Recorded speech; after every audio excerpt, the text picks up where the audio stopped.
Жишээ нь мангаас эхлээд түрүү хастаагч нэг хүүхдийн сургуулийн төлбөрийг түрээс таадаг гэсэн бол энэ зас туслагдаж байгаа.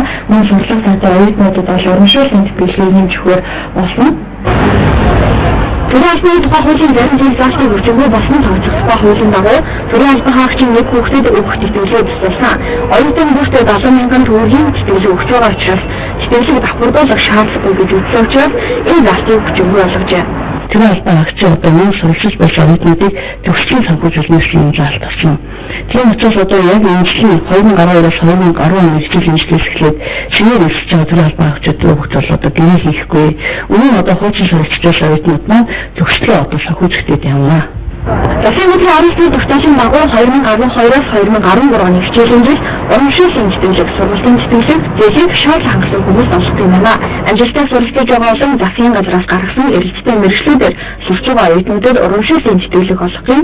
Засгийн газраас тогтоосон эрэлттэй мэргэжлийн жагсаалтын хүргэл, авцааны барилга, багамгийн багш, сургуулийн өмнөх боловсролын багш, байгалийн ухааны чиглэлийн багш, геолог, гидрогеолог, гидромеханик инженер, улсын нөөц цэцлэг, уулын ухаан шилжлийн технолог, уулын ухаан машин томд хөрөмж, малын эмч мэдээллийн систем, газрын засны хадгалалт тээвэрлэлт, сан техник инженерийн байгууламж, сэргэлт эрчим хүч, намаа инженерчлэл, биотехнолог, цэвэр эрчим хүч, онц зүй, энерги шилжлийн ухаан судлалаас зэрэг мэргэжлүүд оржээ. Урамшуулсан тэтгэлгийг үндэсний тэтгэлэг буюу 7,000 төгрөгийн хувьд тооцож 50-75% 100% гэсэн хэмжээгээр нэмж олгоно. За 50% урамшуулсан тэтгэлгийг оюутнуудад ямар нөхцөлд олох вэ гэхээр за 3.2 буюу түүнээс дээш голч тэмцээл суралцж байгаа. Диплом бакалавр магистр докторийн өдрийн суралцагчдад болгоно нэгдүгээр. За хоёрдугаар нь олон улсын хөтөлбөр, олон улсын модель тэмцээлийн байгууллага, модель тэмцэлэгч хөтөлбөр болон за мөн одоо гадаадын үйл хөдлөлтөд дээд улсын сургалтын байгууллагатай хамтарсан хол хөтөлбөрөөр мөн одоо дээд улсын сургалтын байгууллагууд одоо хичээлдэг.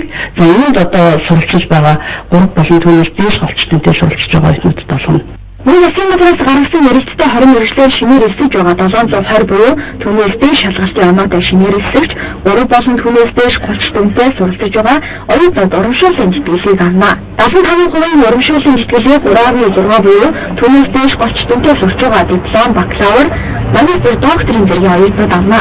100% тэтгэлгийг улсын олимпиадад 1-3 дугаараар шалгалт бай шалгалсан оюутнуудад олгон ихтэй дээрх 3 нөхцөлд зэрэг бүрдээ тэтгэлгүй давхцсан тохиолдолд аль нэгийг л оюутан сонгох хэрэгтэй юм а.